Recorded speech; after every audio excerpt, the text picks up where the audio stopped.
Welcome back. 12 months into this pandemic, tenants and organizers continue to call for rent cancellation. With the federal moratorium on evictions set to expire at the end of March, an estimated 10 million renters were behind on payment at the beginning of 2021. And here in the Bronx, unemployment rate is at the highest of all counties at 15.1%. Joining us now to share more is Juan Nuñez, Housing Committee President at Northwest Bronx Community and Clergy Coalition. Hi, Juan. Thank you so much for joining us today. Well, thank you for having me. I appreciate it. Thank Of you. course. So Juan, recently Northwest Bronx and CASA held a statewide campaign of actions, one being here in the Bronx. Can you please tell us about these rallies first? Oh yeah, of course. So Northwest Bronx and CASA, we're part of a broader coalition of organizations called Housing Justice for All. And yesterday we held a bunch of rallies, not just in the Bronx, but throughout the state, throughout the day, to bring attention to this bill, this cancel rent bill, but also to bring more attention to all the elected officials in the state that we need to do something about the housing crisis, about the fact that so many people owe rent, and you need to pass this bill. So yesterday was the culmination of all the organizations getting together and different elected officials' offices to show demand for this bill. Got it. And essentially, how long have advocates been asking for this rent cancellation? As we stated in the beginning, an estimated 10 million renters were behind on rent payment beginning in this year. What are some of the hardships that renters face? Well, I mean, we started as soon as the pandemic started, which was around March of 2020. We immediately shifted gears to pushing for a cancel rent a bill immediately because so many of our people of our communities were affected by this pandemic, weren't able to go to work. A lot of people lost their jobs, like you said earlier. But the Bronx was hit specifically hard by the COVID-19 pandemic. So a lot of tenants right now are getting eviction notices or non-payment notices, and right now, they are afraid that they're going to be evicted out of their homes during a global pandemic. And they're very anxious. People are going through a lot right now as far as coming up with the money to pay for the rent. So we feel like this is the right bill for all tenants throughout the state of New York to be taken care of. Here in the Bronx, the rally that took place happened at Jeffrey Dinowitz's office, Right. Assembly Member Dinowitz. What has he said in response to these calls to action? Has there been any movement? Well, we've met with him a few times already. We Northwest Bronx met with him a few months ago to discuss the cancel rent bill. He does not support it. He keeps pushing the rent relief, the Safe Harbor Act that included the rent relief program back in the summer. He keeps saying that that's going to work, something around that it's going to work, but it's not. And he's pretty much ignoring us at this point. We showed up to his office yesterday to make sure he knows that we're still here for him to hear us, but he doesn't believe that the cancel rent bill is the right one. Unfortunately, he's wrong. The rent relief program from the summer was a disaster. Out of the 100 million that was put out there, only 40 million was used, so that left out.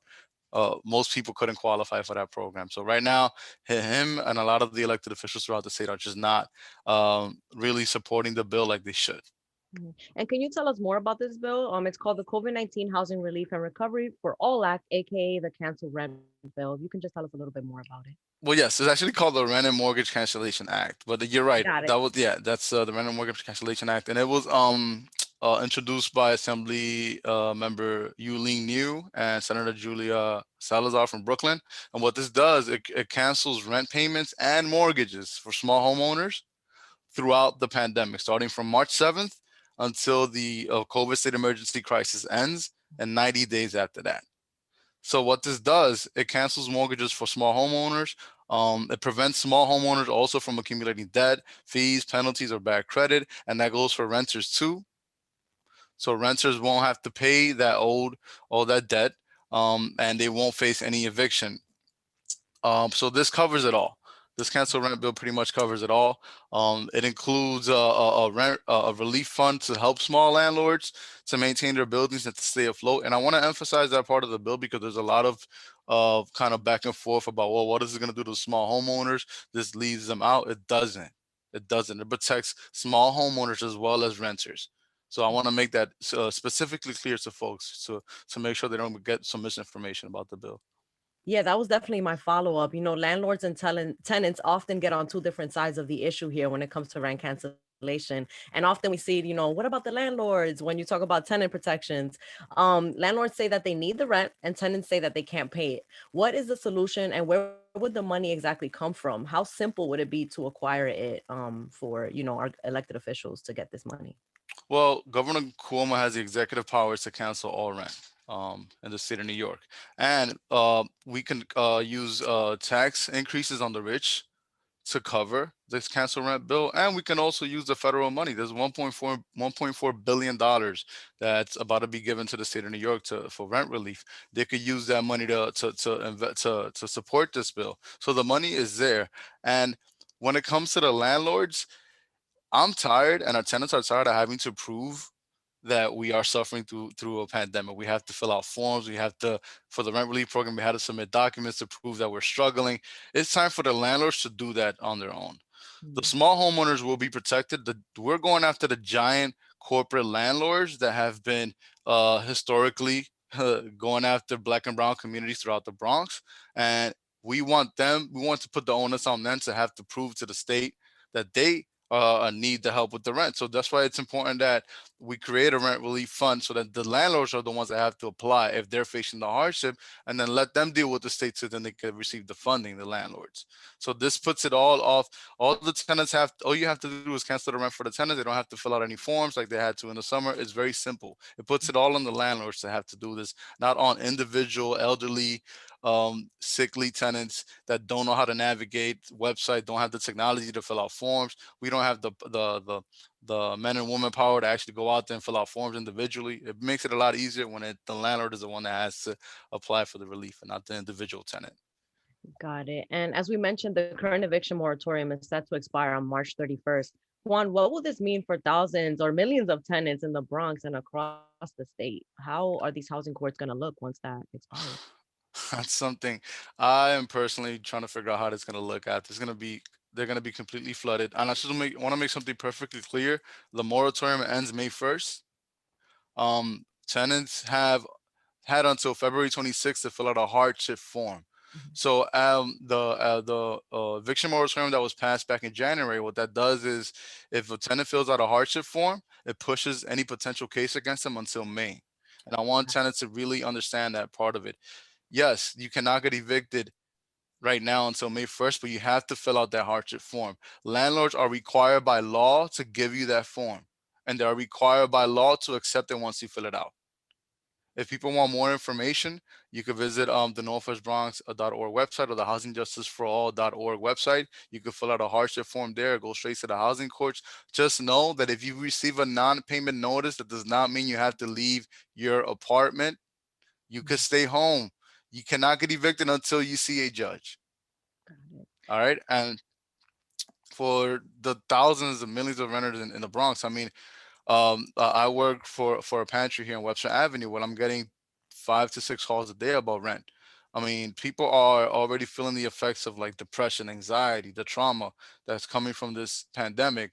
And on top of that, they have to come up with the money for rent when they weren't able to leave their homes. They weren't supposed to leave their homes for the last year. And then Mhm. you expect them to come up with this money. A lot of the people in our neighborhoods work in restaurants, they work in salons, they're street vendors. A lot of our Black and brown communities, the folks here in our communities, suffered the most with COVID. They got sick, they lost family members. I mean, imagine having to bury somebody through a Zoom call, and then you're getting a rent notice or a non-payment notice that you have to go to court. Imagine that trauma that you're dealing with, and then on top of that, you have to come up with money for rent somehow magically. Right. I think it's also important to emphasize that, it's not that tenants and residents don't want to pay their rent, it's that they physically cannot. They Right. genuinely cannot. Some of the stories that I've heard at, the testimonies that a lot of uh advocates and people in the Bronx have shared have stemmed from them losing their employment during the beginning of the pandemic, them getting Mhm. sick with COVID and not being qualified to get that job back. Not being qualified to apply for rent relief. Right. This is also an issue. We can also emphasize on that, Juan, just about, Yes. the all the things they have to navigate in order to apply for relief. Yes, yes, and it's very important also that that rent relief program that was released in the summer, the application process, if you were undocumented, you automatically did not qualify. Mm, So that left out so many of our people automatically. Number two, during the summer, um, everybody was getting the extra $600 on the unemployment. The 2 weeks period that the application was out was also the 2 week period where people were getting the extra $600. And if you're getting the extra 600, you automatically didn't qualify. So Mm. once you stop getting the 600, then you qualify, but then the program no longer existed. existed. I get it. So imagine that you applying, oh, but next week I'll qualify, but there's no application next week. And it wasn't until I think it was November where they re-released it and try Right. to but I try to help most of my neighbors apply. None of them got accepted to the rent relief program. Wow. And another thing, just because there's an eviction moratorium does not mean that folks are not receiving eviction notices, the non-payment 14-day notice. They're twice as likely, and there was a report done by ABC 7.